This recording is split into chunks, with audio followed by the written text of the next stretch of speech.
Boa noite, doutora. Boa noite, Boa pessoal. noite, gente.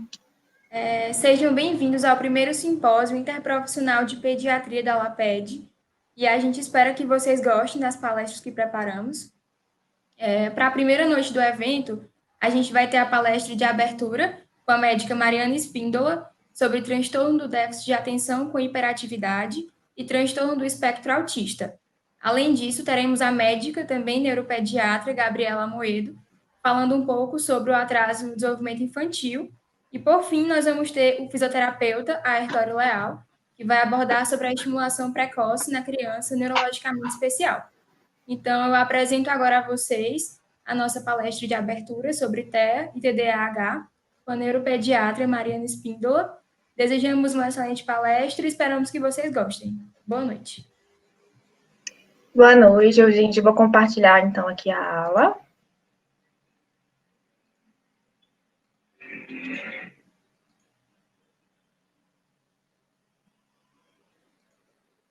Conseguem ver? Sim, doutora. A gente está conseguindo ver. Ok. Então, o nosso tema, né, de abertura é sobre transtorno do espectro autista e TDAH. Eu queria agradecer a Liga pelo convite, eu estou muito feliz em participar, em poder iniciar com esse assunto que é tão importante, né, muito comum no consultório, e é importante que os pediatras saibam reconhecer, né, saibam saber ver o sinal de alarme para poder encaminhar para o especialista e para a avaliação multidisciplinar. Então, primeiro eu queria me apresentar, eu sou neuropediatra, eu sou alagoana, mas tem 5 anos que eu moro em São Paulo. Eu fiz medicina na Universidade Federal de Alagoas, depois residência aqui em São Paulo, no Hospital Municipal do Tatuapé. Fiz especialização em Neurologia Infantil na Santa Casa em São Paulo e atualmente estou fazendo complementação em Neurogenética na USP. Então, o tema escolhido, né, para a gente iniciar é sobre transtorno do espectro autista e TDAH. A gente vai falar sobre os conceitos desses dois transtornos, os critérios de diagnóstico, a etiologia, como fazer o diagnóstico, como tratar, e aí, no final, falar um pouquinho sobre as semelhanças e diferenças, que é importante a gente saber diferenciar os dois transtornos, porque às vezes podem ser confundidos e às vezes eles estão associados. Então, é importante a gente saber a diferença. Então, para começar, vamos começar então com o transtorno do espectro autista. É um transtorno do neurodesenvolvimento caracterizado por uma dificuldade persistente na interação social, na comunicação e presença de padrões restritivos e repetitivos. Os critérios, então, para o diagnóstico são baseados no DSM-5. Então, o diagnóstico ele é clínico e baseado nesses critérios. Quais são, então, os critérios? O primeiro, o critério A, corresponde aos déficits persistentes na comunicação social e na interação social, e isso em múltiplos contextos, conforme manifestado como segue. Então, tem alguns itens aí que devem ser considerados. O primeiro é o déficit na reciprocidade socioemocional, e isso varia, por exemplo, de uma abordagem social anormal e dificuldade para estabelecer uma conversa normal, até uma dificuldade de iniciar ou responder a interações sociais. Também tem os déficits de comportamento comunicativos não verbais usados para interação social. E o critério dos déficits para desenvolver, manter ou compreender relacionamentos. Isso também varia, né? Desde uma dificuldade de ajustar o comportamento para se adequar aos contextos sociais diversos, até uma dificuldade em compartilhar brincadeiras imaginativas ou de fazer amigos. A ausência de interesses por pares. Então, é importante a gente considerar que um fenótipo é bem variável. Então, quando a gente fala de dificuldade de interação, não necessariamente vai ser aquela criança que vai se isolar, né, que não vai conseguir interagir de jeito nenhum, que não vai falar. O atraso de fala, ele não é mais critério do transtorno do espectro autista, ele pode acontecer, mas não necessariamente deve ter o atraso de fala para a gente pensar no autismo. Então, é bem variável mesmo o fenótipo, é importante a gente ter noção disso para poder reconhecer os casos mais leves. Então, nesse critério A, é necessário ter os 3 critérios para a gente pensar, então, no diagnóstico. Quanto ao critério B, corresponde aos padrões restritos e repetitivos de comportamento, interesses ou atividades, conforme manifestado por pelo menos 2 dos seguintes. Então, os itens são os movimentos motores, uso de objetos ou falas estereotipados ou repetitivos, por exemplo, estereotipias motoras simples, o alinhar objetos ou girar objetos, a ecolalia, que é a repetição de palavras.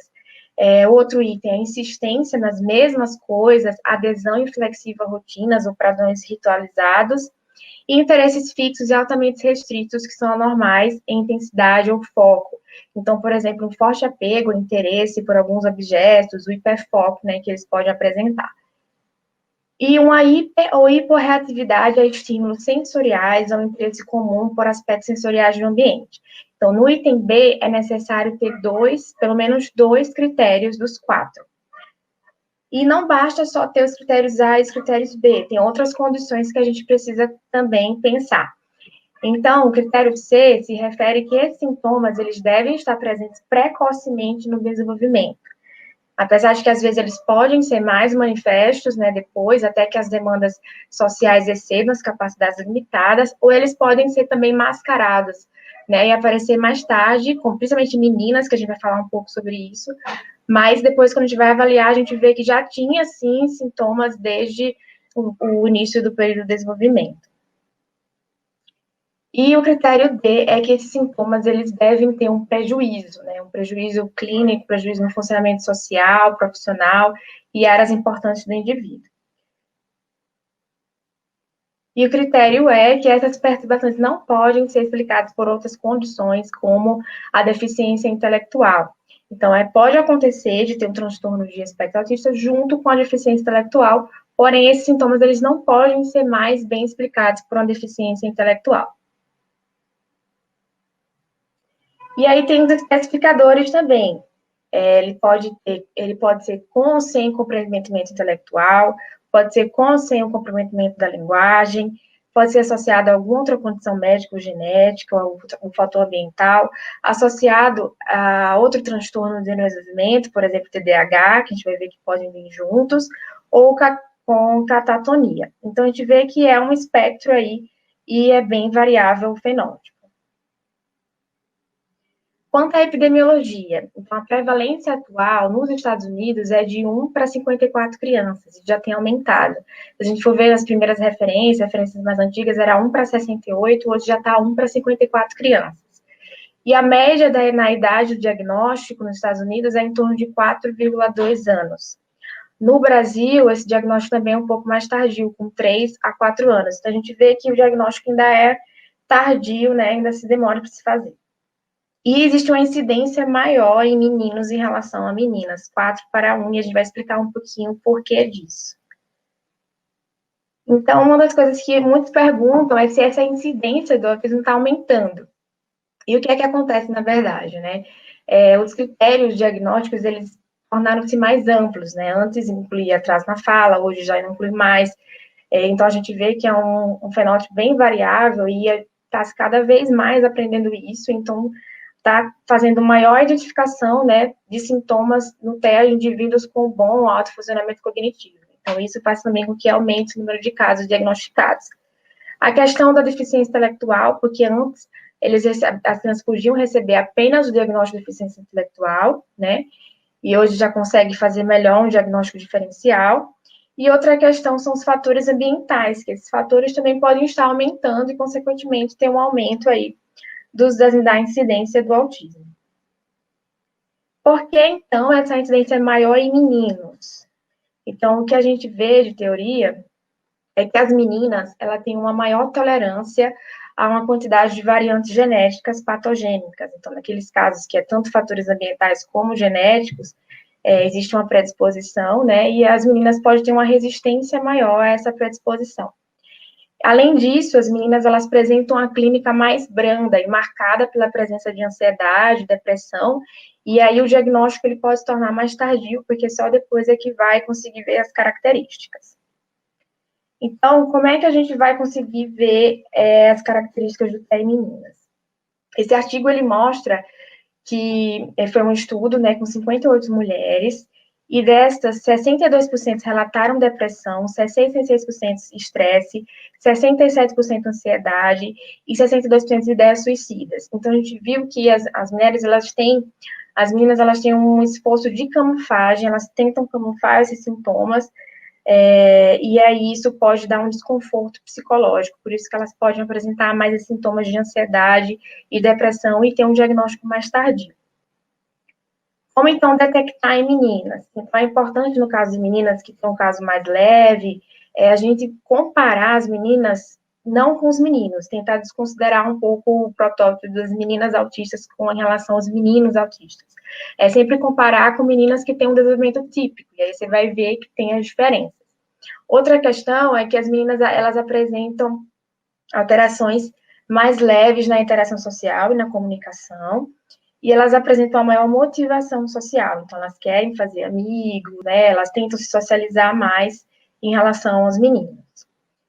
Elas também vão ter uma maior habilidade de imitação e de jogos em relação aos meninos. Elas têm um padrão restrito e repetitivo de comportamento, mas que são menos evidentes, e é importante considerar, tentar observar isso no período escolar, que é quando os sinais vão ser mais evidentes. Outra pergunta que a gente faz muito é qual a idade, então, para se fazer o diagnóstico. Esse estudo ele avaliou o nível de segurança para fazer o diagnóstico entre crianças em 1 ano e 2 anos de idade. Foi um estudo prospectivo em 1.269 crianças. Elas foram avaliadas a partir dos 12 aos 36 meses de idade em 3 avaliações. E aí foi observado que essas crianças diagnosticadas a partir de 1 ano e 2 meses, né, dos 14 meses de idade, 74% mantiveram o diagnóstico aos 3 anos de idade. E as crianças que foram diagnosticadas a partir dos 16 meses, 83% mantiveram o diagnóstico. Então, a gente vê que já se tem uma segurança, então, no diagnóstico com 1 ano e 2 meses. E, às vezes, antes de 1 ano, já se tem sinais precoces que a gente precisa observar, mesmo que não consiga já fechar um diagnóstico, o importante é encaminhar para intervenção precoce. Então, quais são os sinais precoces do autismo e que é importante o pediatra sempre avaliar nas consultas? Então, desde recém-nascido, ele já pode apresentar alguns sinais precoces. Ele vai ter, ele parece ser diferente em relação aos outros bebês, ele parece não precisar da mãe, aqueles bebês que não faz o contato visual nas mamadas, ou é calmo demais, ou é irritado demais, fica rígido ao ser pego no colo, e por vezes ele é muito reativo aos elementos. No primeiro ano de vida, já observa também outras coisas, é aquele bebê que não pede muito, ele não nota o outro, o contato visual é ausente, não é sustentado, tem a falta de interesse por jogos, ele é reativo demais aos sons, ele não está interessado muito em jogos sociais, fica indiferente ou rígido no colo, uma aversão pela alimentação sólida. O desenvolvimento motor pode ser um pouco mais atrasado. Aqui, essas características estão no Manual de Orientação da Sociedade Brasileira de Pediatria. Então, mostra outras características também, né? Aos 6 meses, tem poucas expressões faciais, baixo contato visual, ausência de sorriso social, um pouco engajamento sociocomunicativo. Aos 9 meses, não faz troca de turno comunicativa, não balbucia, não olha ao chamado. E aos 12 meses, a ausência de balbucios, não apresenta gestos convencionais, como dar tchau, não fala mamãe e papai, ausência de atenção compartilhada. E se em qualquer idade perdeu habilidades, é importante também fazer a avaliação. Existem alguns casos, em 20 a 40% dos casos, que tem uma história de desenvolvimento normal, e aí depois pode ter uma regressão de linguagem entre os 18 e 24 meses. Então, ele pode chegar a falar algumas palavras, depois deixar de falar, e muitas vezes as mães procuram, nesse momento, o pediatra. Esses sinais precoces, eles nem sempre vão acontecer, então tem esses casos que tem o desenvolvimento normal e depois é que você vai observar os sinais, e nem sempre ter os sinais precoces significa que vai se fazer o diagnóstico, mas o importante é que detectou que tem sinais, né, de um autismo, já encaminhar para intervenção. Qual é a causa, então, do autismo? Então, estima-se que o TEA seja hereditário e cerca de 50% a 90% dos casos. Então, isso prova que existe, sim, uma grande influência genética, né, no autismo, e cada vez mais está se estudando isso. A herdabilidade é em torno de 70% a 80%, e é importante a gente considerar que é um transtorno muito heterogêneo e complexo. porque existem diferentes padrões de herança, né, e diferentes variantes genéticas que eu vou explicar a seguir. Então, quando a gente pensa em causa de autismo, tem o autismo sindrômico e o autismo não sindrômico. Então, o autismo sindrômico é aquele que está relacionado a alguma síndrome genética, por exemplo, síndrome de disfrágio, em meninas, síndrome de Rett, casos de neurofibromatose, esclerose tuberosa. Então, são casos que é uma única variante genética, ou seja, uma única mutação genética que desenvolve uma síndrome com comportamento autístico. E, nesse caso, o padrão de herança vai ser aquele padrão de herança mendeliano, né, ou uma situação que é recessiva, ou dominante, ou ligada ao X. Já o não sindrômico, ele vai ser uma forma mais complexa, que é o que a gente vai mostrar depois. Então, dos modelos de herança para a causa do autismo, tem o modelo de herança monogênico, que é o do autismo sindrômico. Então, são condições que são mais raras, porque são causadas por mutações que têm um efeito mais deletério, um efeito que pode prejudicar a reprodução, então, por isso, são menos frequentes, são variantes, né, são mutações mais raras, e uma só mutação já é responsável por desenvolver o transtorno. Então, o padrão de herança mendeliano, como essas que eu vou mostrar, dar alguns exemplos depois. E no caso do não sindrômico, tem dois modelos. Tem o modelo de herança oligogênico, nesse caso são variantes patogênicas, mutações patogênicas que são mais raras, com frequência menor que 1% na população. Elas podem ser alterações cromossômicas estruturais, que a gente chama de variações de número de cópias ou variações de nucleotídeo único. E nesse caso, é necessário mais de uma variante patogênica para ultrapassar o limiar para desenvolver o autismo. E essas variantes, nem sempre elas são herdadas do pai e da mãe. Elas podem ser o que a gente chama de mutação de novo, que é quando essas mutações, elas surgem nas células germinativas dos pais ou no desenvolvimento embrionário da criança. E o modelo de herança aí poligênico e multifatorial, que é quando vai ter variantes comuns, variantes que são menos deletérias e são mais frequentes na população, tem pequeno efeito, mas que quando combinadas, né, e quando associadas a outros fatores, ela aumenta e ultrapassa aí o limiar de desenvolver o transtorno. Então, a combinação de variantes genéticas, cada qual associadas a um baixo risco de desenvolvimento de doença, mas que quando associados podem desenvolver. E também está associado a fatores ambientais. Esse modelo de herança poligênico ou multifatorial, ele pode estar associado também ao oligogênico, ou seja, pode ser variantes tanto raras como comuns que juntas e associadas a fatores ambientais vai desenvolver o transtorno. Esse aqui é um esquema que é a teoria do copo, ela é bem legal para a gente entender essa questão da etiologia do autismo não sindrômico. Então, existem diferentes fatores de risco, tanto ambientais como genéticos. Esses fatores podem ser menos fortes ou mais fortes, como mostra aqui. E os pais vão ter esses fatores, né, tanto ambientais como genéticos. Os filhos podem herdar esses fatores e, além disso, vão ter os fatores ambientais. Então, aqui, a primeira criança, os fatores, ela herdou mutações do pai e da mãe, e tem os fatores ambientais também de risco. Isso foi suficiente para que ultrapassasse o limiar do copo, então transbordou o copo, e aí a criança desenvolveu o transtorno do espectro autista. As outras não desenvolveram, porque essas variantes não foram suficientes para ultrapassar o copo, transbordar o copo, e a última criança, o quarto filho, ela também desenvolveu, mas a gente vê que teve uma mutação nova aqui, que não está encontrada no pai e na mãe, então é o que a gente chama de mutação de novo. Então, aqui a gente vê que os fatores de risco são diferentes para cada criança, mesmo que sejam irmãos, e a causa também pode ser diferente.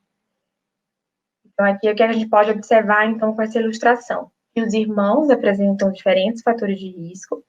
A primeira criança e a quarta criança apresentam fatores que atingiram, né, o limiar para manifestar o autismo, né, o copo transborda. E o autismo na primeira criança foi por variantes genéticas herdadas, mutações herdadas, que é diferente do caso da quarta criança, que foram mutações tanto herdadas como mutações de novo. Então, aqui só para diferenciar o não sindrômico, que é esse da teoria do copo, do síndrome.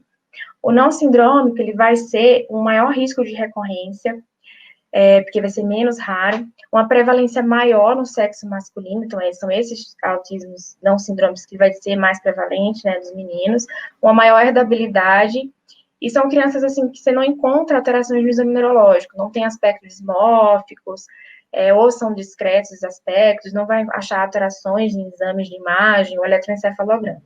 Já o sindrômico, ele vai, por ser mais raro, ele vai ter uma prevalência semelhante aí entre os sexos, tem uma menor herdabilidade, e nesses casos você pode encontrar algumas dismorfias específicas de algumas síndromes e anormalidades no eletroencefalograma e na ressonância. Nessa tabela mostra o exemplo de algumas síndromes, né, relacionadas ao TEL sindrômico, que nesses casos, às vezes, precisa fazer investigação quando você suspeita, né, quando acha que tem alguma dismorfia, quando tem epilepsia associada, quando tem alteração no exame de imagem, então a gente investiga. O exemplo delas, por exemplo, esse gene do PTEN, ele está associado a o período cefálico aumentado, então, quando crianças com período cefálico aumentado, é importante investigar.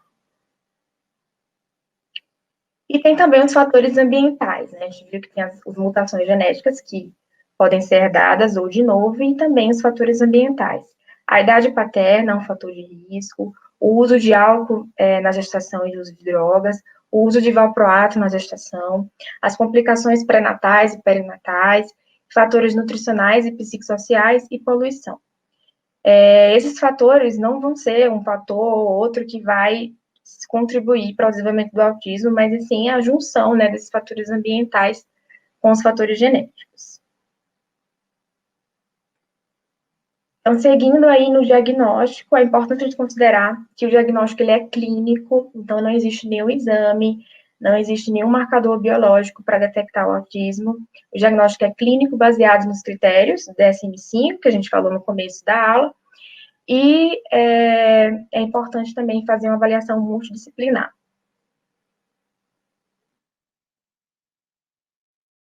Então, existem algumas escalas que podem auxiliar a gente no diagnóstico. Inclusive, a Sociedade Brasileira de Pediatria recomenda que todos os pediatras triem a criança, mesmo que ela não tenha sintomas, entre 18 e 24 meses, através do questionário MCHET. E tem outras escalas que podem ser aplicadas, como a CARS, que ela diferencia o autismo leve, moderado e grave. E tem a SCQ, que é mais para padrão de pesquisa. Quanto aos exames complementares, eles só vão ser indicados se tiver realmente alguma suspeita, se tiver alteração no exame neurológico, suspeita de crise epilética, que é quando você solicita o eletroencefalograma e ressonância, para investigar se tem alguma alteração. Então, se a gente suspeitou, e em alguns casos, né, e conversando com a família, tem indicação de fazer uma investigação etiológica, né, investigar com exames, né, genéticos se tem alguma causa específica. Isso é complicado porque, assim, são exames, às vezes, muito caros, convênios nem sempre cobre, então, sempre conversar com a família, saber se a família tem interesse de ter mais filhos para poder fazer o aconselhamento genético.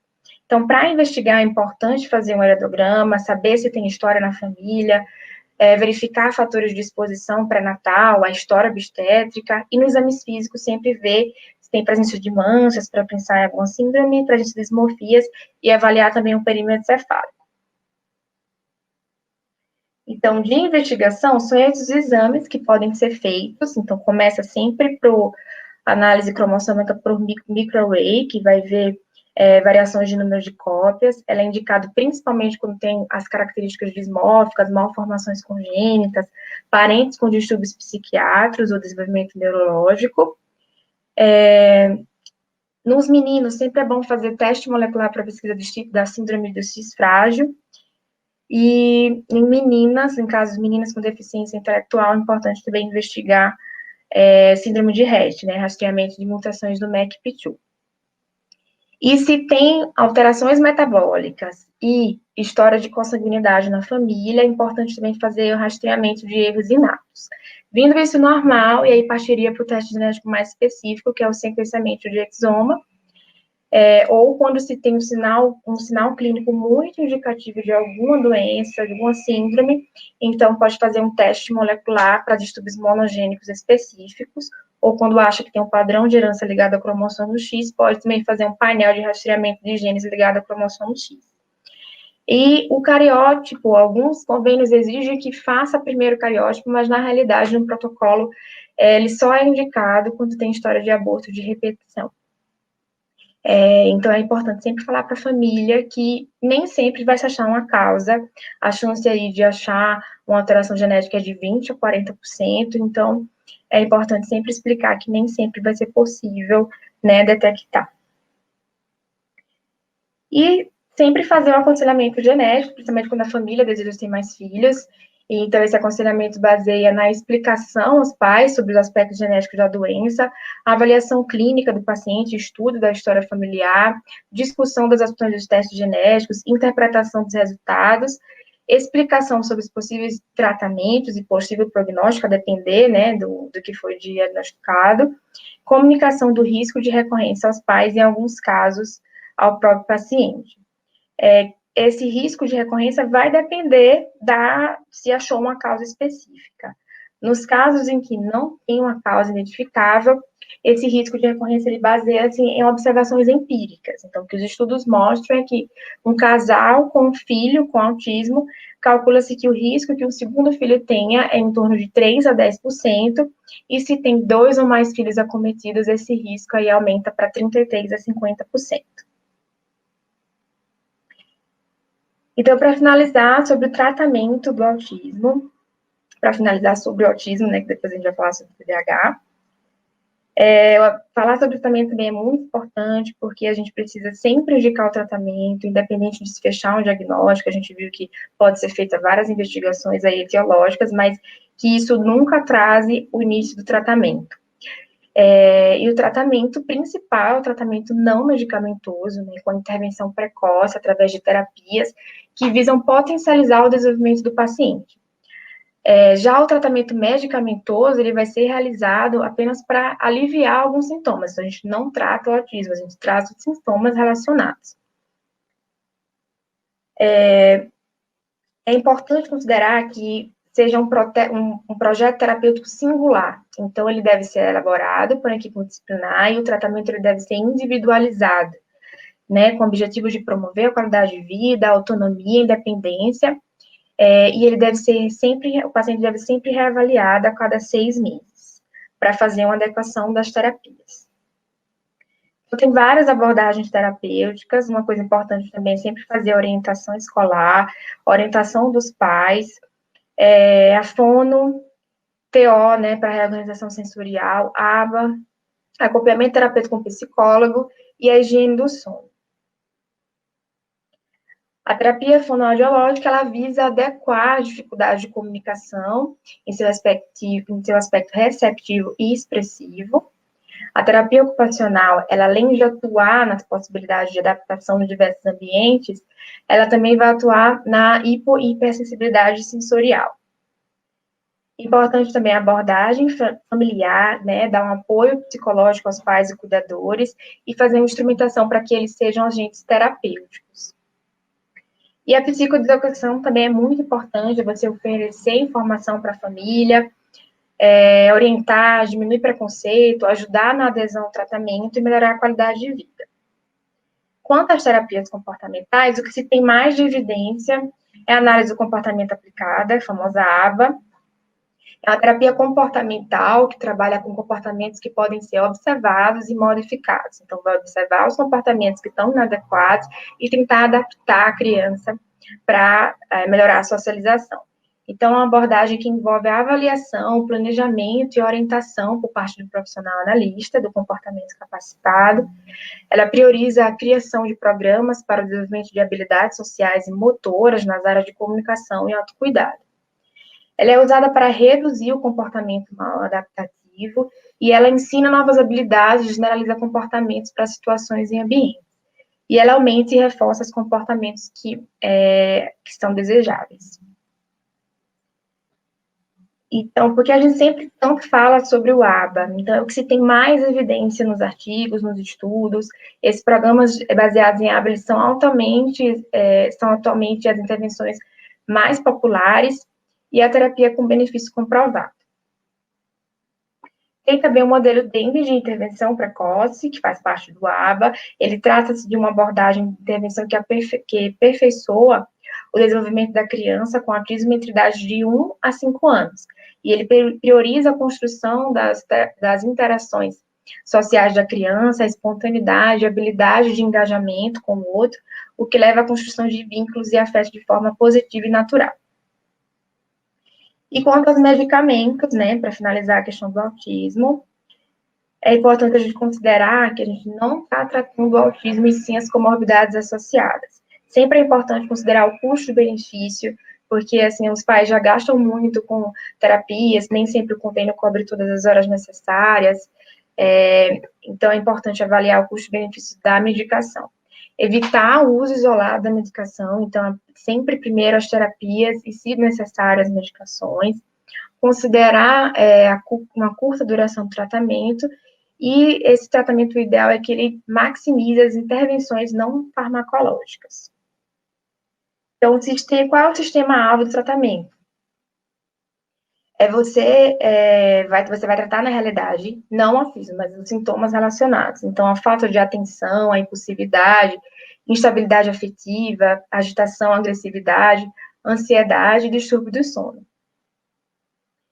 Quando tem um quadro de déficit de atenção e hiperatividade associado, então pode ser usado os estimulantes, né, como o metilfenidato, que é a Ritalina, mas é importante sempre considerar o motivo dessa hiperatividade, se realmente está associado ao TDAH ou se está mais relacionada à irritabilidade ou quadro ansioso. Quando tem comportamentos agressivos, comportamento automutilantes e irritabilidade, o que tem mais indicado é a risperidona e o aripiprazol. Tem evidência sólida de melhora, é bem tolerado e efetivo até 6 meses, mas é necessário tomar cuidado aí com os efeitos colaterais, então sempre monitorizar ganho de peso, movimentos involuntários e síndrome metabólica. Em caso de depressão, ansiedade, comportamentos repetitivos e mudança de ânimo, indicado os antidepressivos. Em caso de distúrbio de sono, pode ser usado melatonina ou alfa-agonistas, trazodone, antipsicóticos atípicos e benzodiazepínicos. Lembrando que no caso do sono, sempre é importante tentar primeiro a higiene do sono e, se não responder, que entra com medicação. E o famoso canabidiol, né, que já está sendo usado, porém ainda falta evidências. Existe aí um contraste entre as evidências publicadas e as crenças públicas, então está se falando de bons resultados, mas na realidade é mais na prática, ainda falta estudos, né, para ter mais evidências. Então tem a questão do efeito placebo também, que é muito importante no uso, que acontece muito no uso do canabidiol, e são necessários estudos controlados por placebo. E até o Dr. Aran, que é um dos maiores especialistas, né, em cannabis medicinal, no TEA, ele fala que o uso de canabidiol deve ser limitado a ensaios clínicos e casos altamente selecionados de irritabilidade grave resistente ao tratamento. Então, nunca vai ser a primeira opção, né? Já tem mãe, assim, chegando em consultório, querendo já de primeiro canabidiol, mas claro que, não, como não tem evidência, o ideal é sempre os outros tratamentos, só em casos bem refratários é que é indicado.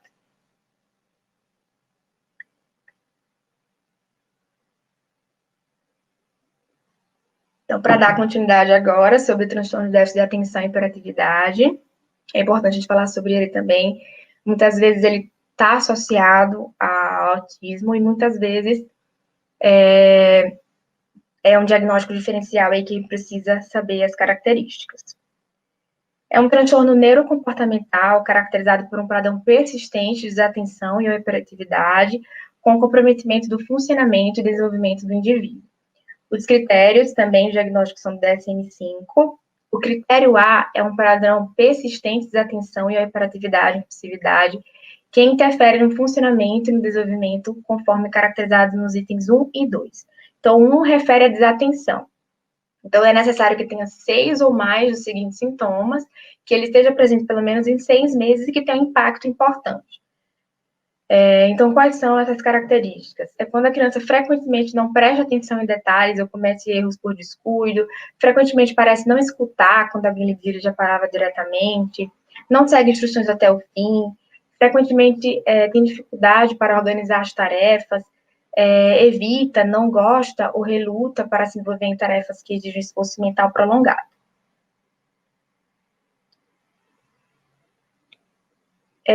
E o item 2 se refere à hiperatividade, impulsividade, e é necessário também 6 dos 9 dos critérios e que esteja presente em 6 meses.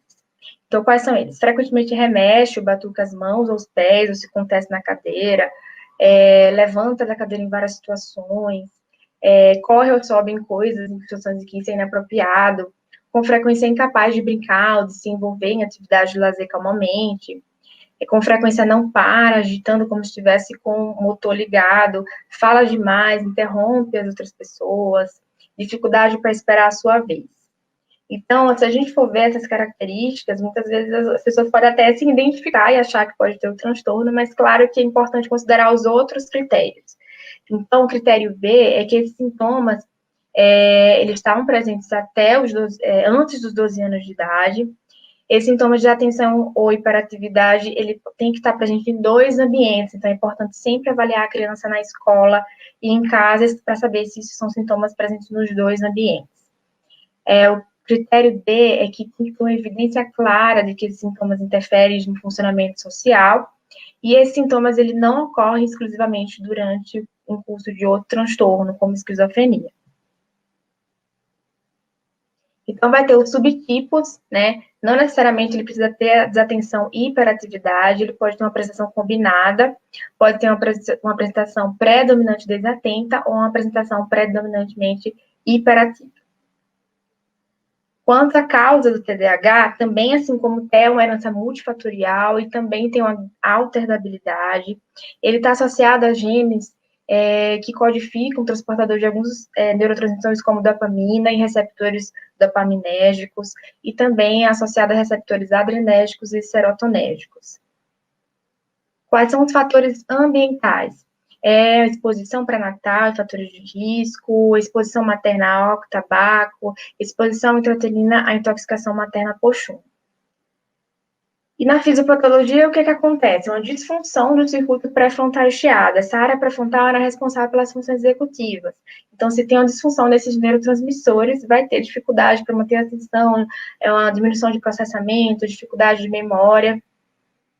Então, esses genes, eles estão associados aos neurotransmissores que atuam nessa área aí pré-frontal. Então, aqui está a área pré-frontal, né, que é responsável pelas funções executivas, e ela é responsável pela manutenção da atenção, do controle do comportamento emocional, escolha das opções de estratégias comportamentais. Então, se tem uma falha nisso, vai ter sintomas de déficit de atenção e hiperatividade. O diagnóstico, assim como é um diagnóstico clínico, né, e baseado nos critérios que a gente já falou. E um cuidado que deve ser tomado no diagnóstico do TDAH é que deve sempre usar os critérios, investigar sempre a opinião escolar, então sempre pedir relatório na escola, e não fazer medicação como teste terapêutico. O ideal primeiro o diagnóstico, avaliação neuropsicológica, e depois é que entra com medicação. E a medicação não é a primeira opção também, sempre vai ser intervenção com psicoterapia, se não responde o que faz a medicação. É importante também no TDAH uma avaliação complementar, né, uma avaliação por equipe multidisciplinar, psicóloga, fono, se necessário, e a avaliação neuropsicológica é essencial porque vai avaliar a função executiva e também função cognitiva. Uma ferramenta complementar que ajuda a gente a triar também é o SNAP. Ele vai ter critérios de desatenção, critérios de hiperatividade, e tem que ter pelo menos 6 itens marcados com bastante ou demais relacionados à atenção, e 6 itens marcados com bastante ou demais relacionados à hiperatividade. Para a gente pensar, ele não faz diagnóstico, mas sugere que a criança precisa ser investigada. É importante no TDAH a gente considerar que os impactos, eles mudam em relação ao desenvolvimento. Então, à medida que a criança vai crescendo, os sintomas podem ser mais evidentes de acordo com a faixa etária. Então, na criança vai ser mais comum hiperatividade, impulsividade. Quando chega na fase escolar, começa a ter sintomas de dificuldade no aprendizado, pela desatenção. E na fase adulta também predomina a desatenção. Quanto ao tratamento, é importante a gente saber, sempre perguntar quando medicar e se existem alguns tratamentos não farmacológicos associados. Gente, só um minuto, eu vou colocar aqui para carregar, que está descarregando.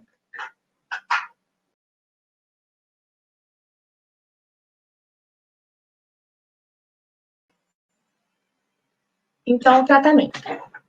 O uso isolado de medicações, ele não é o suficiente para o portador de TDAH possa explorar seu potencial. Então, nem todo paciente ele vai ter uma resposta a tratamento medicamentoso, e alguns pacientes não toleram a manutenção do tratamento medicamentoso em razão dos efeitos colaterais mais intensos. Então, isso mostra que é muito importante o tratamento não medicamentoso, né, tentar sempre com as terapias, e, se necessário, entrar com a medicação. Então, de não medicamentosas, as terapias não farmacológicas, quais são? É importante treinamento parental, então, orientação dos pais, estimulando o desenvolvimento de habilidades necessárias para poder lidar com o filho portador de TDAH. Terapia comportamental, que é o treinamento de como agir em situações de agressões, recusa em obedecer ordens e realizar tarefas. Terapia cognitivo-comportamental, que é o mais indicado, né, para crianças maiores e adolescentes, que vai desenvolver uma abordagem mais planejada, reflexiva e do pensamento e do comportamento, incluindo as interações sociais, e uma abordagem das atividades do dia a dia, funcionamento acadêmico e solução de problemas. Então, esse guideline, ele fala sobre a indicação do tratamento medicamentoso. Então, segundo esse guideline do Canadá, eles falam que é a partir de 5 anos que pode entrar com medicação. Mas, na prática, a gente entra geralmente com 7 ou 8 anos. E sempre introduzir a medicação quando tem um comprometimento nesses domínios, né? Pelo menos 2 desses domínios aí citados, mesmo após a intervenção psicossocial. Então, quanto aos medicamentos, a primeira escolha é sempre o estimulante, que é o metilfenidato, e após 6 semanas com a dose adequada, e na ausência de melhora de sintomas, a gente pensa em outro estimulante, que é a anfetamina, que é a lisdexanfetamina. Considerar também essa opção para crianças que não podem tolerar um efeito mais longo da medicação. Se não responder a primeira linha, quando a gente pensa em outros medicamentos de segunda linha, como antidepressivos, antipsicóticos.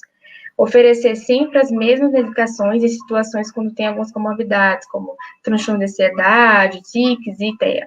E em caso de episódio psicótico agudo, sempre parar a medicação, tratar o quadro psicótico e depois que volta ao tratamento.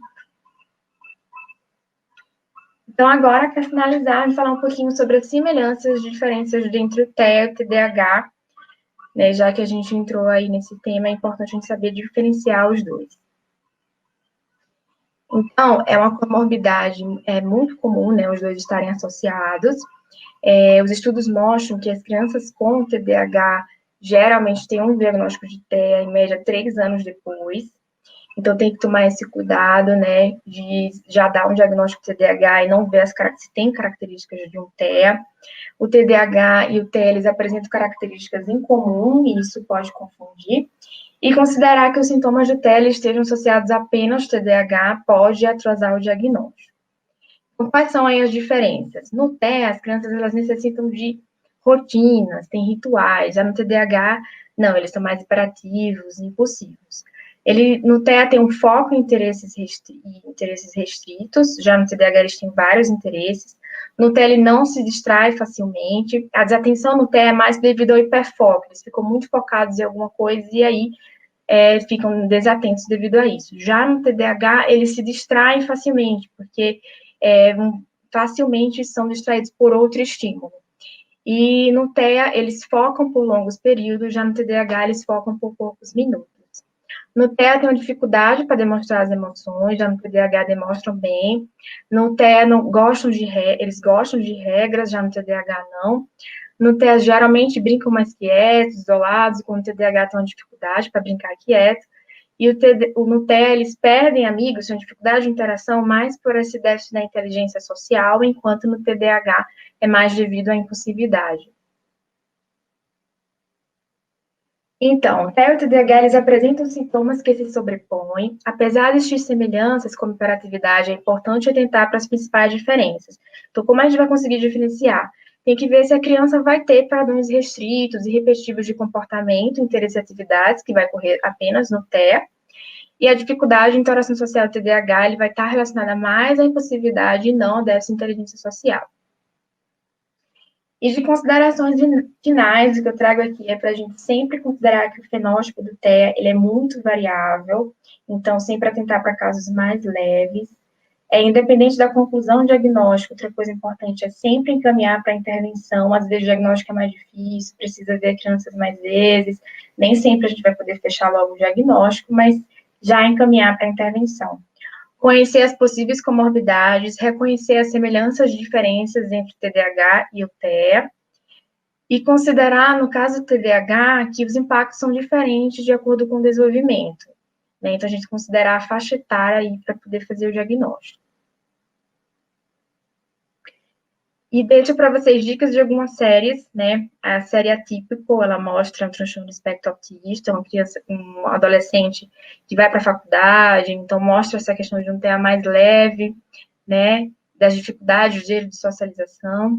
No caso, o Young Sheldon, né? Que é o personagem Sheldon do The Big Bang Theory, e ele mostra, nessa série, mostra ele criança, ele tem autismo, né, e também altas habilidades, então é exemplo aí de um autismo com inteligência até muito superior. E a Monoespectro, que é uma série documental, né, tá no Netflix, é muito boa também, porque são pessoas com TEA e não atores, e eles mostram as questões das dificuldades que eles passam, mostram que eles são empáticos, que eles têm a intenção de fazer amizades, que eles querem se relacionar, e mostra também a questão das meninas, né, do diagnóstico tardio.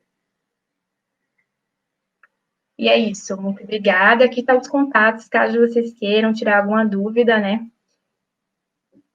E finalizo aí com a minha aquarela.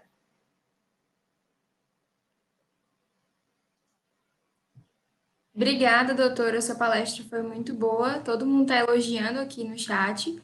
E tem Obrigada. algumas perguntas. Aí eu vou ler para a senhora e colocar aqui na frente para a senhora dar uma olhada também. Só um minuto. Tá, Jota?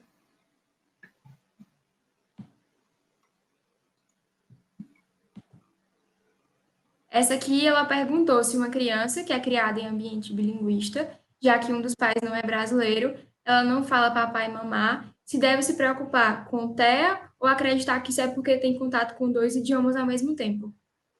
Uhum.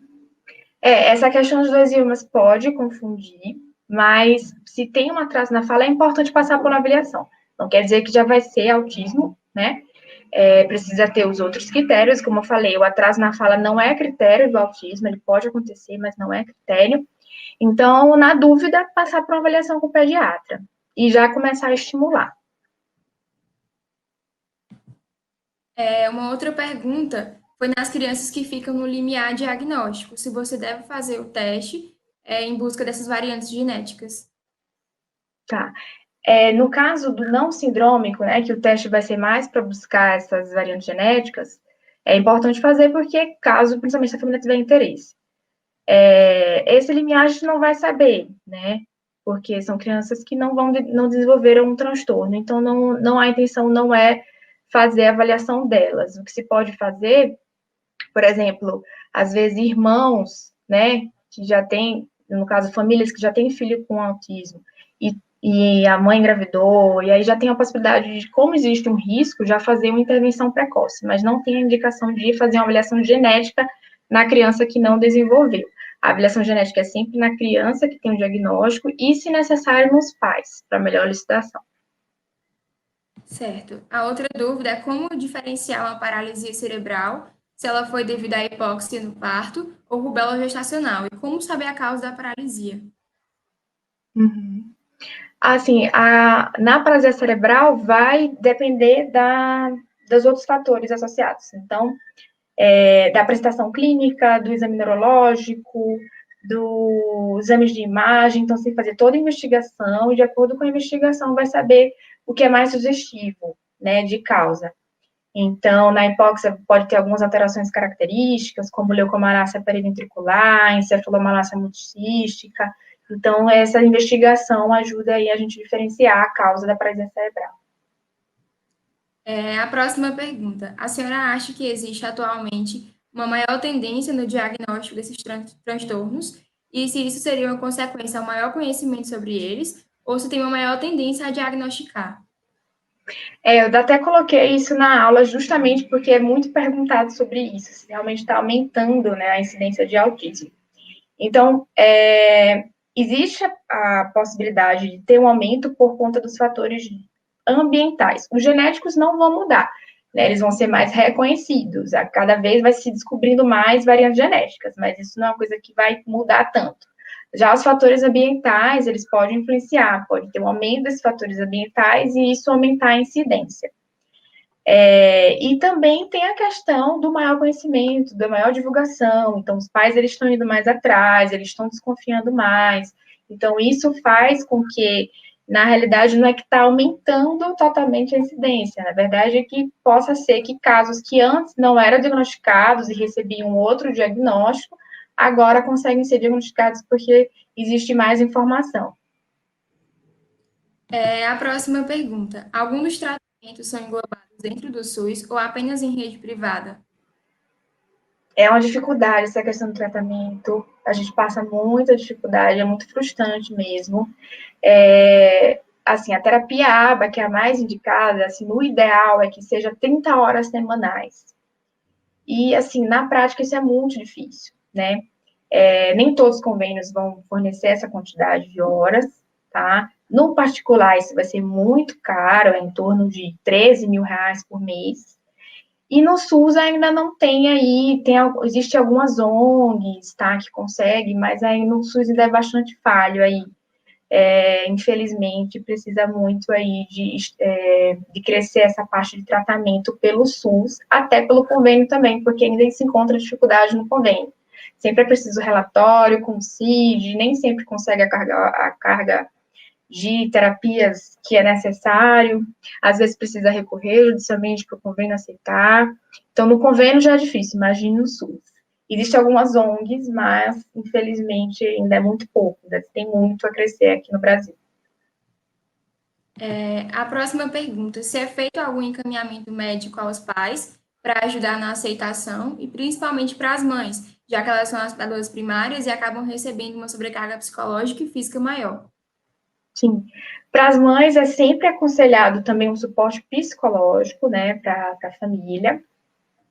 E a questão da psicoeducação também, né? Então, sempre dar materiais para as mães, eu sempre gosto de indicar livros, indicar Instagrams que fazem lives ensinando a aba em casa, porque ajuda a dar um suporte maior, ela saber o que fazer, né? E dar o suporte psicológico também é importante. Então, encaminhar para a terapia quando a gente vê que tem essa dificuldade, tanto a dificuldade de aceitação, como a dificuldade de manejo. Certo, doutora. Essas foram as perguntas, e aí o pessoal está só elogiando a sua aula. Obrigada. Então, a gente queria agradecer imensamente a senhora. Oi? Obrigada pelo convite, estou muito feliz. A gente queria agradecer muito a senhora que aceitou o nosso convite para participar do simpósio e fez uma brilhante discussão sobre esse assunto. Se a senhora quiser falar mais alguma coisa. Não é isso, só agradecer mesmo. Espero que tenha esclarecido as dúvidas. Espero que consiga aí, que eu tenha conseguido alertar, né, para os sinais precoces, para a gente conseguir fazer um diagnóstico mais precoce. Ainda tem muito a melhorar. Ainda acontece muito, assim, de atraso no diagnóstico, porque às vezes só a mãe percebe, ou não tem um suporte da família, ninguém da família acredita, ninguém da família aceita, ou o pediatra não reconheceu os sinais. Então, ainda tem muito aí para ser divulgado. Eu espero ter ajudado com essa aula. Ajudou sim, doutora. Muito obrigada. Pessoal, a gente vai dar um intervalo e às 7h20 a gente vai retomar. Tá bom. Obrigada, gente. Obrigada, doutora.